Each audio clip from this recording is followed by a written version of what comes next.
The reason you're worrying about stuff God has already worked out, the reason you keep worrying is because of the way you keep thinking. Verse 12, it is God that works in you. Not only my presence now, which my eyes continue to work out your salvation with fear and trembling. And you're like, okay. No, go back to verse 12. You stop there. Church, that's a comma.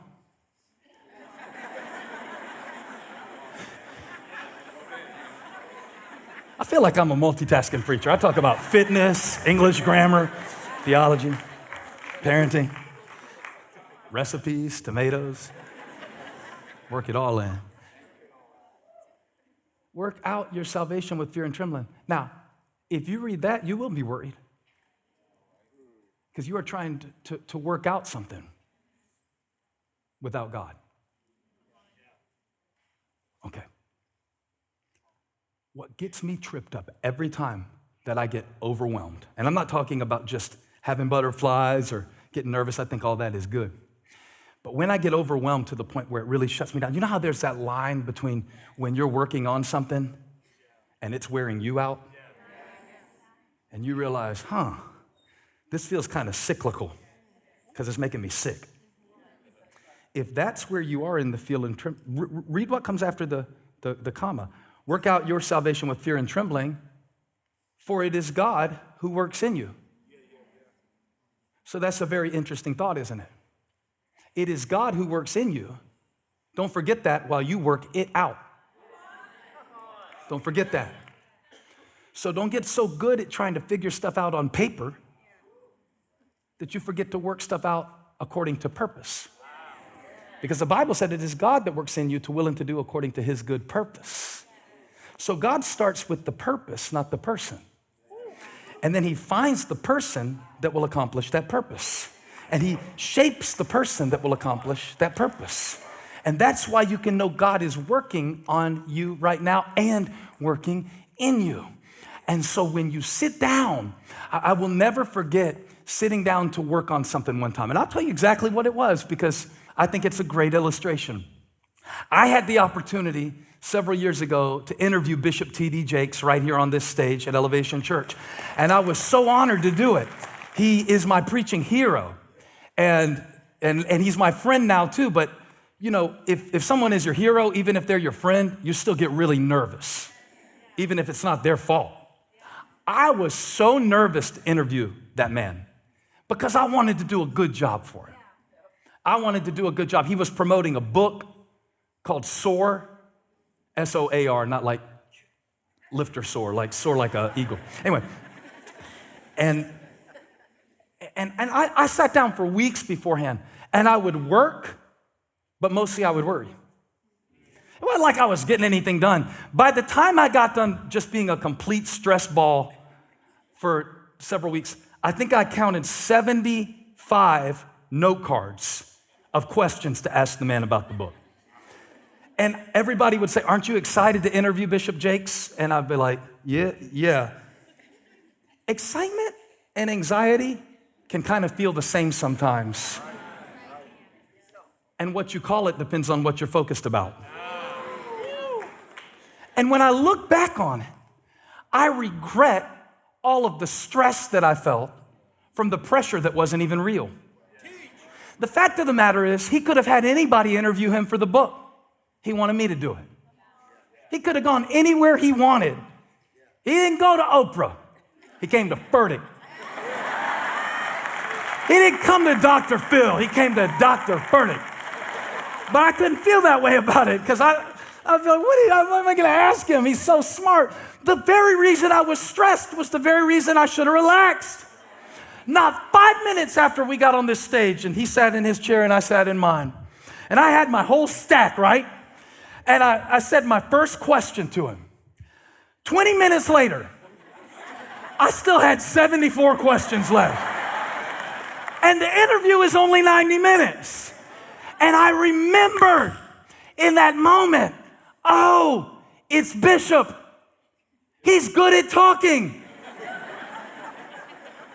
Oh, all this time I've been thinking about this, like, I got to carry it. And what am I going to do if my questions are stupid? And what if the people look at me funny? And what if I mispronounce the word? And what if he doesn't sell any books? And what if he never wants to talk to me again? And what if I accidentally say something that wasn't intended to be offended, but I was just trying to be casual and it came across as disrespectful? And all of this to interview one of the greatest talkers in the world. The only thing I had to do to be successful in the interview was this.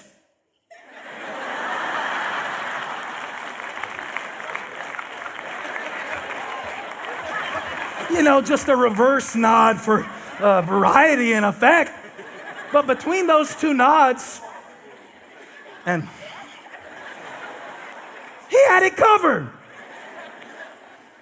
I see you stressing about something in your life today. Don't know what it is, don't need to, God knows. I see you playing out the situation over and over again. You call it preparation, but it's not preparation because it is eating through your peace. And here you are thinking, well, when I get to that in 3 weeks, it's going to be terrible. Oh, when my kids become teenagers, they are yet toddlers. You got 12 years to read books about this crap you're going to be dealing with. And by then, all the books will be saying different stuff than they say today. I see you looking at a situation in the future of your life, and you are afraid. And I'll tell you why you are afraid. You forgot God is going to be there when you get there. I remembered, Bishop's going to be there. He's a good talker. I wish you would remember with all the scenarios you're playing out in your mind and all the ways that could go wrong and all of the stuff that you're scrolling through, starting to talk about, is it another world war? Well, what you going to do about it if it is? You going to go fight in it? Whatever happens, you're going to have God. You're going to have God. If it's a prison, He'll be your cellmate. You're going to have God. Oh, yeah. I forgot. Tell your neighbor, I forgot. I'm going to have God in it with me. That's why I'm not stressed about retirement, because I've never seen the righteous forsaken. I was young and now I'm old. I've never seen the righteous forsaken, nor his seed begging for bread. God is going to be in this with me. God is going to be in the challenge with me. God is going to be in the uncertainty. God's going to walk in that doctor's office with me. God's going to be on the other side of this painful breakup with me. God's going to be with me when I make my first appointment with the counselor. God's going to be with me when I show up back first day to school and I'm 27. God's going to be with me when I open up my finances and begin to get it in order and humble myself. I forgot about God. That's why I was shaking. That's why I was trembling. But I'm not trembling anymore because I'm trusting that when I get there. Oh yeah, thank you, Jesus. Yeah, I'll give it back. My bracelet fell off. But let me work it in real quick.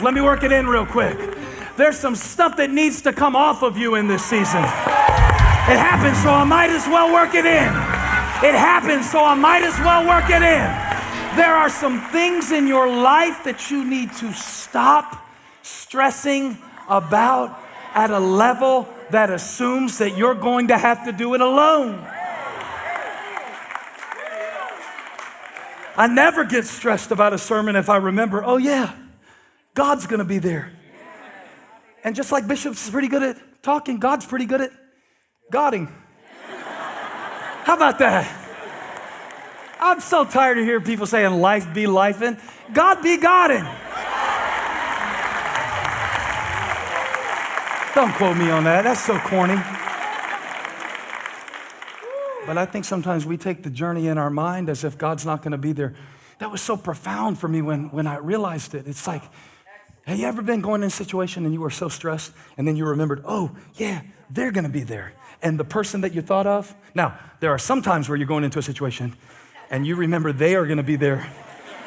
And boy, then you really are reaching for the prescription pills because, whoa.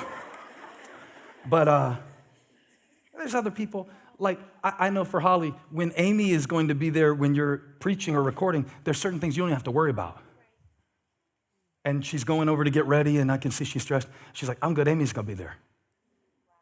And she just realizes, there's things that I don't even have to think about because she's good at, we've been together so long.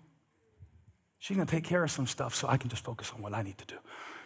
I hear the Lord saying, I'm gonna be there. Even if Paul can't. Even if nobody else does. Even if you've never been there before. I only needed 3 note cards and 2 nods. And that just like the devil, Joyce Meyer said, worry is down payment on a problem you may never even have. Isn't that just like the devil charging you for stuff that you don't even need, that you didn't even order? So he said, work this thing out. But you don't need 75 note cards. Just make sure the mic is on, nod your head. I think as simple as this sounds sometimes, to just assume that God is going to be there, we should just sit in it for a minute. What would it change about the situation that you're afraid of facing if you knew God was going to be there? One time when they got so big on cancel culture, I thought, well, what if they just cancel me? And then God said, how many people were you preaching to when I called you? And the answer was 5. And the Lord said, well, surely you can find at least 5 that'll come listen to you if they cancel you. The whole earth? You can find 5. You can find 5. And the fact is that whatever happens in your life, before it even happens to you, God already has a way to work it in. Now, I didn't make this bracelet fall off. It just happened. I worked it in. I worked it in. You remember when we were at Elevation Nights in Oakland, 2022. Now, the reason they're laughing when I said Oakland, they're not like West Coast prejudice or anything like that. I don't want you to think. When we got to Oakland for Elevation Nights, this was 2022, I will never forget this night. Now, when you preach at Elevation Nights, we're going into these big arenas, like basketball arenas and stuff, right? And they're always telling me, this is the NBA team that plays here. I don't care about basketball. I don't care about any of that. I just care about serving him. No, actually, I'm looking, what bands came here? Oh, the Rolling Stones were here. That's cool to me. I don't care who played basketball here. But when we were in Oakland, I don't know what made me wear that big, heavy jacket that night. I remember wearing this big, heavy jacket.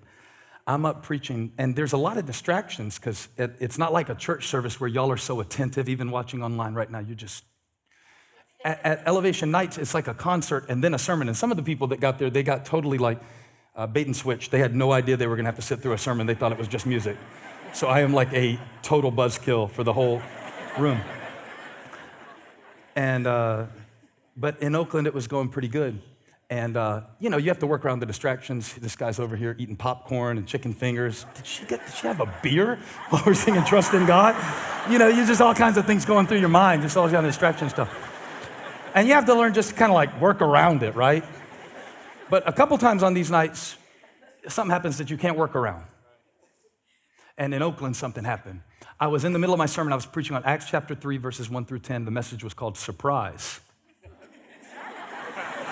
And I was talking about Peter and John at the gate called Beautiful, and a man showed up, and he wasn't expecting to get healed, and they weren't expecting to be healers, but surprise. Right when I'm revving up, you know, I've gotten my background covered. All the lights in the whole arena go out. Not gradually, not dimmed, out. And so I'm thinking, that's weird. They'll come back on in a minute. 6 minutes and 45 seconds. No, I'm not exaggerating. It felt like 6 years.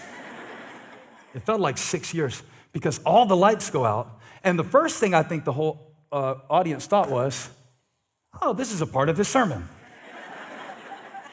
And so I tell them real quickly, I'm like, this is not a part of my sermon. And I'm standing up there, 10 seconds goes by, 20 seconds goes by. I'm a professional, man. I've been doing this since I was 16. I've been doing this since I was in Moncks Corner, South Carolina. I can do this. I can hold this crowd for a minute. I can preach through this. But then it's 30 seconds. It's a minute. And you kind of run out of steam to stall, How about those lights? And then it hit me. You don't know how long it's going to take for them to work this out. So work it in. I'm telling you the truth. With the lights off, I started preaching about when you're in a dark season.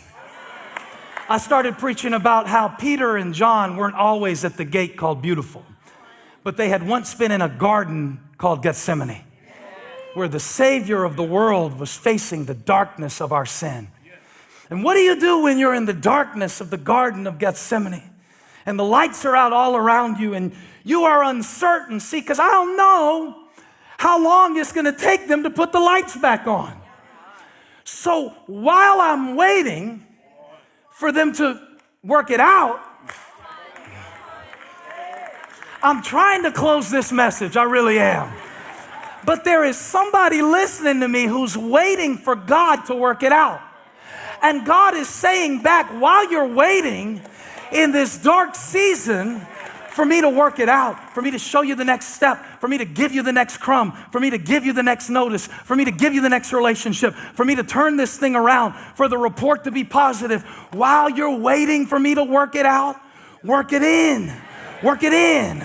Work it in. I hear God saying, work it in. For it is God that works in you. It is God that works in you. And show them the video. About 5 minutes in, the people did something. The people had their phones out. He tried to put me down in the pit. Yeah. He tried to take me out. I didn't tell him to. They just did it. He thought he could beat me. But God brought me here with 6,000 saints Uh-huh. tonight. Surprise! Surprise! Still shining. Surprise! Yeah. Preach, Furtick. No force. Get your lights out. Give them a shout of praise. I said, give him a shout of praise. Are you a praiser? Are you a lifter? Preach in the dark for a minute. Can I preach in the dark for a minute? I think it's great. Those lights shining, 'cause maybe that's the message God wanted me to preach. Maybe that's the message God wanted me to preach. Look at all those lights. Look at all that evidence. Look at all that praise. Hallelujah. Look at all of that strength. Look at all of that glory from something we didn't see coming.